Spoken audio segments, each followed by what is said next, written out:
আসসালামু আলাইকুম, কেমন আছেন সবাই? ইতালির মদেনা শহর থেকে আমার কাছের এবং দূরের সবাইকে জানাই আন্তরিক শুভেচ্ছা। আমি আজকে যে স্থানটিতে আছি এটা হলো ইতালির মদেনা শহরের পাশের আর একটা শহর সাসোলো। এখানে মূলত আমরা গিয়েছিলাম ডক্টর দেখানোর জন্য।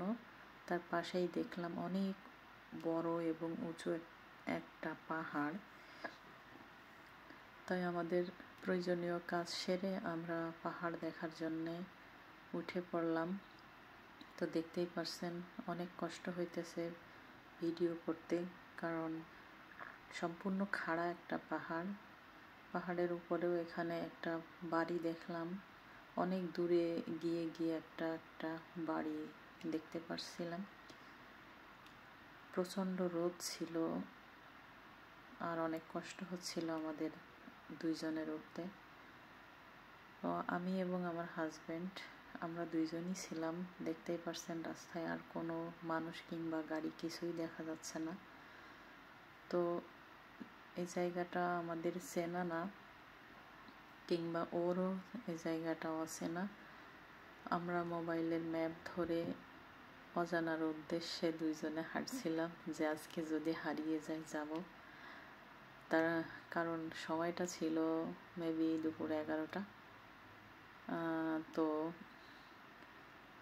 দেখতেই পারছেন কাঠফাটা রোদ, তাপমাত্রা ছিল মনে হয় 38 থেকে 40। তারপরেও পাহাড় দেখার শখ এটা পূরণ করতেই হবে, যেহেতু এই শহরে এসছি। আর অন্য আর একদিন আসবো কিনা বলতে পারি না, সেজন্যই পাহাড়টা আমি দেখতে চাইলাম। আর ও আমাকে সঙ্গে নিয়েই উঠতেছে। ও অনেক ক্লান্ত হয়ে গেছিল, সোজা আর হাঁটতে পারতেছিল না, এজন্যই এইভাবে বাঁকায় বাঁকায় হাঁটতেছে।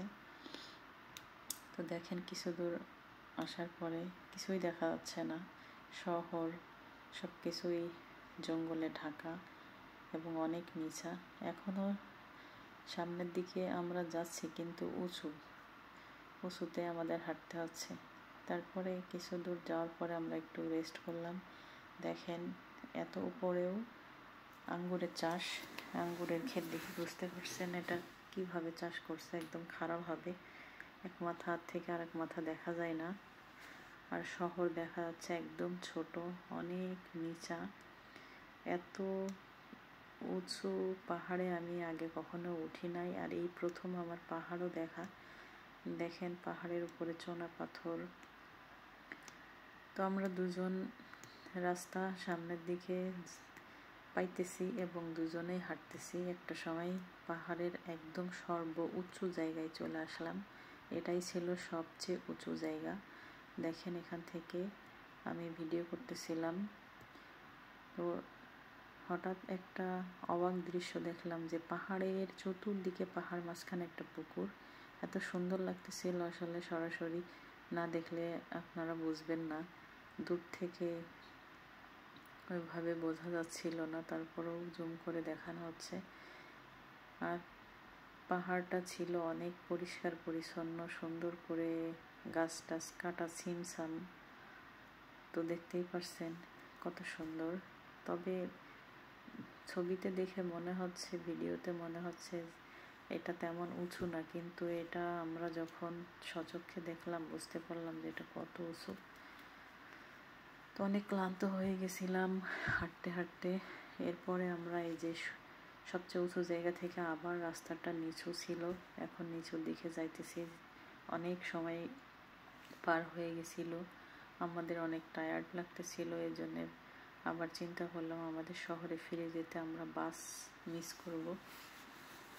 সে কারণেই চিন্তা করলাম যে এখন পাহাড় থেকে নামতে হবে, কিন্তু আমরা দুর্ভাগ্যবশত রাস্তা খুঁজে পাইতেছিলাম না। তবে ম্যাপে দেখলাম অনেক দূর দিয়ে নামতে হবে, যেটা আমাদের আসলে সন্ধ্যা হয়ে যেতে পারে। সেজন্যে প্রায় 2টা পর্যন্ত আমরা পাহাড়ের উপরে হাঁটার পরে একটা জায়গা পেলাম যে এখান দিয়ে অন্তত নিচে নামি। কোন শহরে নামবো তা বলতে পারি না, চিনিও না, একদিক থেকে আগে নিচে নামি, তারপর রাস্তা চিনে আমরা বাস স্টেশন যেতে পারবো। এটা চিন্তা করেই এই জায়গাটা দিয়ে নামা আমরা শুরু করতেছিলাম। দেখতেই পারতেছেন একদম খাড়া পাহাড়, নিচে যে গাছগুলা দেখা যাচ্ছে ওই গাছ থেকে আরো অনেকটা নিচে নামতে হবে।